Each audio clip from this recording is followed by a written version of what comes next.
Welcome to Planetary Health, Agriculture in the Anthropocene by the Educated Choices Program in partnership with the Planetary Health Alliance. Earth has entered a new stage, one defined not by slow geologic shifts, but by the harsh footprint of a single species, humans. But being the dominant influence on our planet isn't just a heavy responsibility, it's an incredible opportunity. By understanding our impact on the world around us, we can begin to design better systems that support both the planet and our own well-being. This is where the idea of planetary health comes in. First formalized in 2015, its foundational ideas have much older roots, such as indigenous ways of knowing that acknowledge the interconnectedness of all living beings and natural systems on Earth. At its core, planetary health is a solutions-oriented, transdisciplinary field and social movement focused on analyzing and addressing the impacts of human disruptions to Earth's natural systems on human health and all life on Earth. So why is planetary health gaining traction now? Put simply, because the issues it addresses have reached an unprecedented level of urgency. Enter the Anthropocene. The Anthropocene is the term used by some to describe the most recent epoch, or interval of geologic time, in Earth's history, since human activity has become a dominant influence on the planet's physical, chemical, and biological systems. Let's give this all some context. The Earth has a long history, 4.5 billion years. The epoch before the Anthropocene is called the Holocene, which began about 11,500 years ago. The Holocene was characterized by a relatively warm and stable climate that allowed human populations to grow and build modern civilizations. We owe much of our development to the Holocene, yet this period constitutes 0.00026% of Earth's history. In fact, if Earth's entire history were a 24-hour day, the Holocene and our entire recorded history, every discovery, invention, and empire, wouldn't happen until within the last second. And the Anthropocene, just the last 5,000ths of a second before midnight. In less than the blink of an eye, we have profoundly impacted the ecosystems and climate of the entire planet.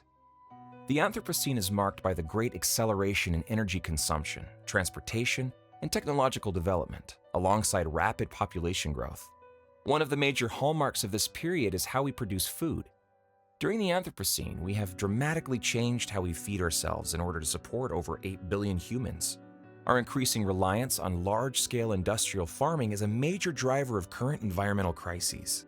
But personal food choices are one of the most impactful, direct ways individuals can contribute to restoring balance on Earth.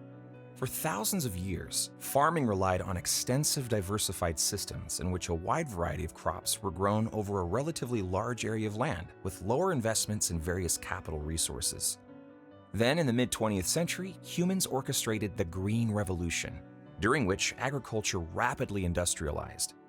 Small, diversified family farms were increasingly replaced by large, specialized ones, working to produce as much food as possible at the lowest cost.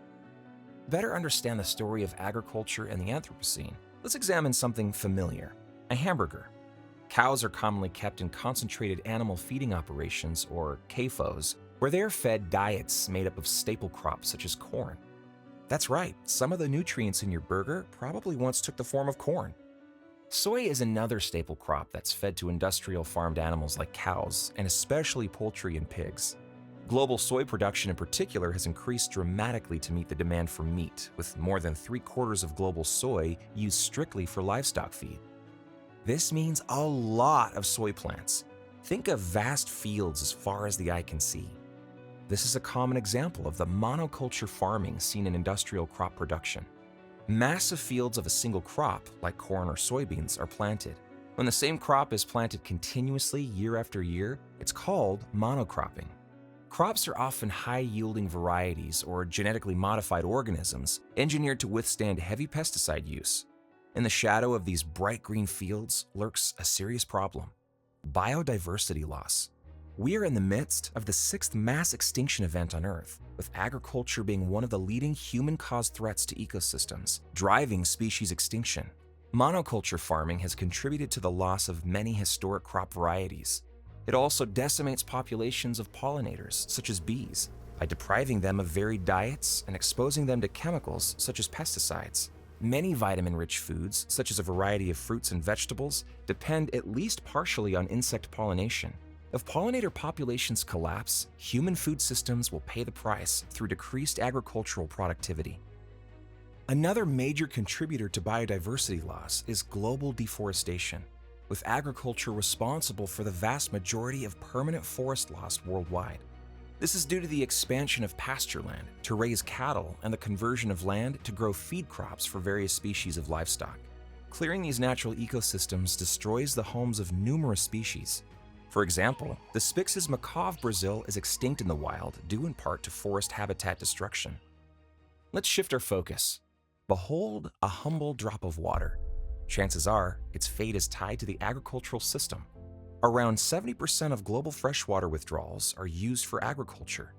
This drop of water was likely used to irrigate a soy field or keep a farmed animal hydrated. Not only does agriculture use a lot of water, but it is also a leading cause of water pollution globally. If our drop of water was used to irrigate a crop field, it may seep into the soil and become groundwater, or run off into a neighboring water body. On its journey, it carries with it nutrients from synthetic fertilizer and chemical pesticides, which are used to maintain high crop yields. High levels of the nutrient nitrate in drinking water pose health risks to humans, potentially increasing the risk of cancer and causing blue baby syndrome, in which infants can fall ill or even die from insufficient blood oxygen levels. Fresh water is an extremely precious resource, with 2.2 billion people still lacking safely managed drinking water. This becomes a justice issue as access to water varies drastically along social divides, especially that of income or wealth. Water stress also disproportionately impacts women and girls. During times of scarcity, they must spend more time traveling longer distances to collect water in some societies. And without access to safe drinking water, people are forced to drink contaminated water, which can cause diseases such as cholera or giardiasis. Agricultural systems can also increase the risk of other types of diseases. In CAFOs, thousands of animals are kept in densely packed indoor facilities or outdoor feedlots. These conditions are perfect for the rapid spread, mutation, and amplification of pathogens, increasing the risk of zoonotic disease. These are illnesses that spread from animals to humans. Research suggests that roughly half of zoonotic disease emergence in humans is linked to changes in agricultural and food production. To control the spread of these diseases, and in some regions, to speed up the growth of animals, farms rely on antibiotic use. This leads to the emergence of the antibiotic-resistant bacteria, so-called superbugs.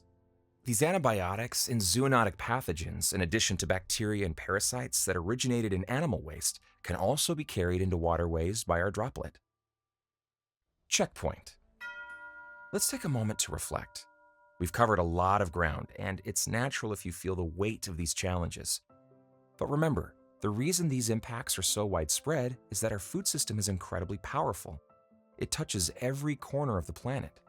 That power is exactly what makes it our greatest lever for change. We aren't just observing, we are identifying where we can intervene to make a difference.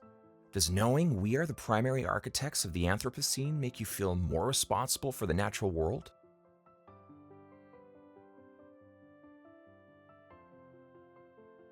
How does this shift your perspective on the potential impact of your next meal?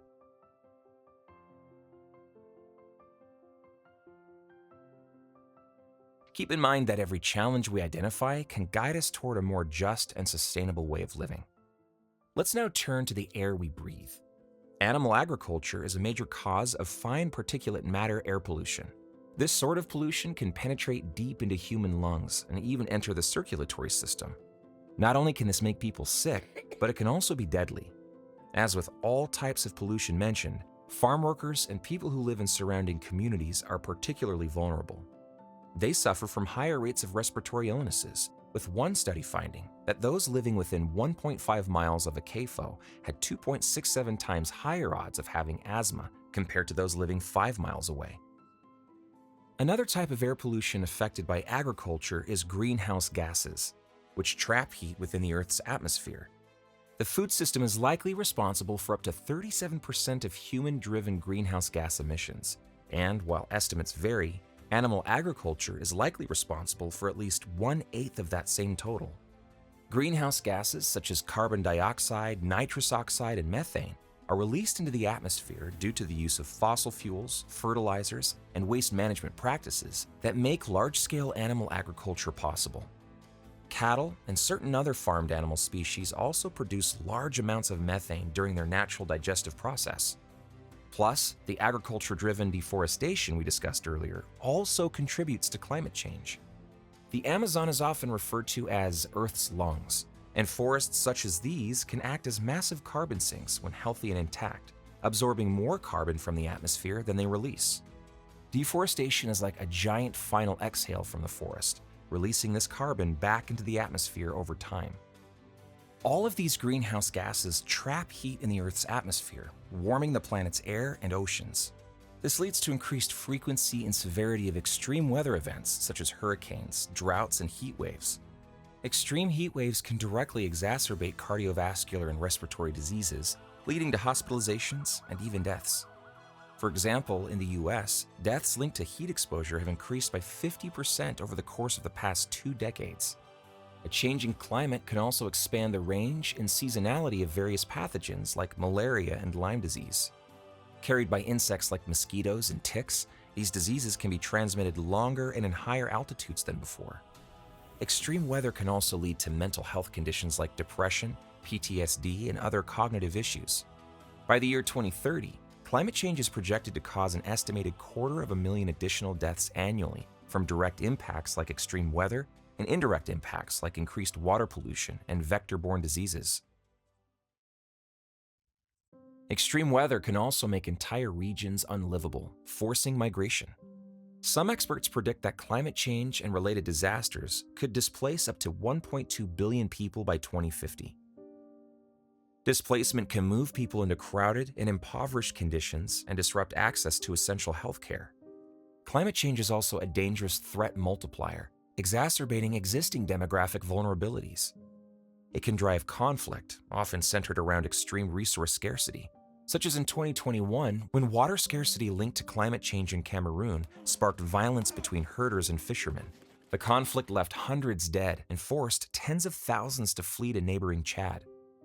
Plus, in the wake of climate disasters, marginalized individuals may be disproportionately excluded from relief efforts. When it comes to food, climate change also affects quality. Rising atmospheric CO2 levels act like fertilizer for plants, enabling them to grow faster. So that's a good thing, right? Unfortunately, reality is more complicated. The end result is plants that are more caloric but less nutritious. This loss of nutrient density can affect protein, essential minerals like zinc and iron, and some vitamins like the B vitamin complex.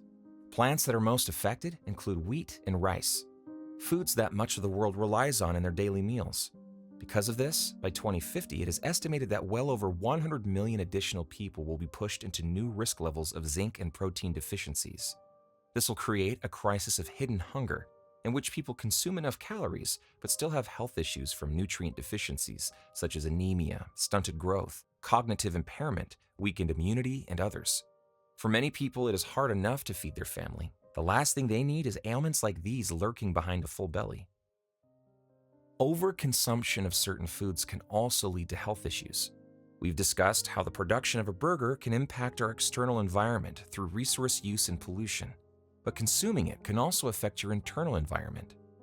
High consumption of processed and red meats, as well as the saturated fats contained in them, is linked to an increased risk of type 2 diabetes, cardiovascular disease, and certain cancers.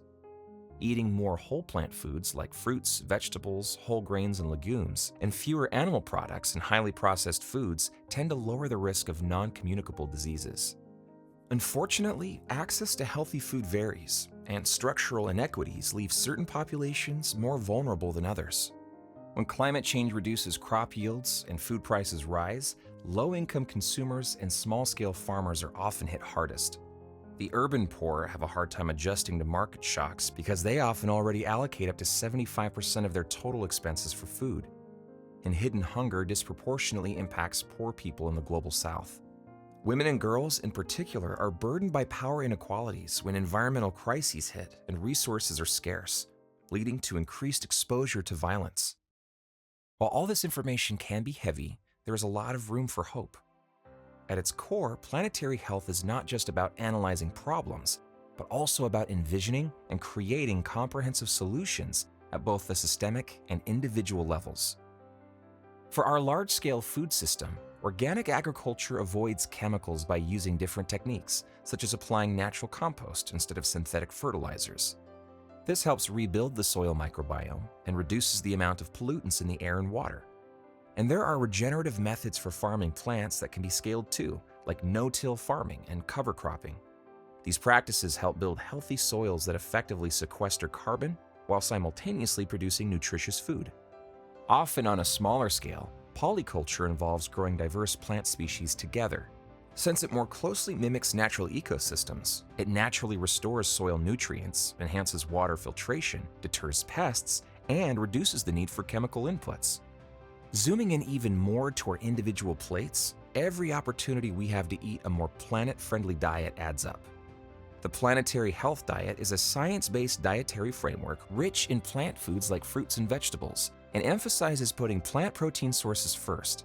It aims to optimize human health and has the co-benefit of combating climate change and environmental degradation. The diet is flexible and accommodating across cultures. Check out the free Planet Saving Meals cookbook on the Planetary Health Alliance website for recipes like tasty Vietnamese rice vermicelli and vegetable rolls, or warming Greek white bean soup. Every meal matters. Eating a little bit less of animal-based food and a little more whole plant food can make a huge difference for your personal health, the health of the planet, and the health of everyone who lives on it. Moving forward, let a planetary health perspective shape your understanding of the connections between human well-being and the natural systems we depend on, and let that understanding guide your interactions with the world. By integrating your new awareness into your daily food choices, you can help safeguard a healthy future for all of us. Learn more about planetary health by visiting planetaryhealthalliance.org. And for additional user-friendly resources from the Educated Choices program, including recipes, blogs, games, and inspirational stories, visit choiceshub.org. You can also explore our free library of videos and educational packages on health, environment, and society at educatedchoices.org. Remember, you watched Planetary Health, Agriculture, and the Anthropocene. We'd love to hear what you think. Please fill out our short survey for a chance to win a gift card. Thank you for watching.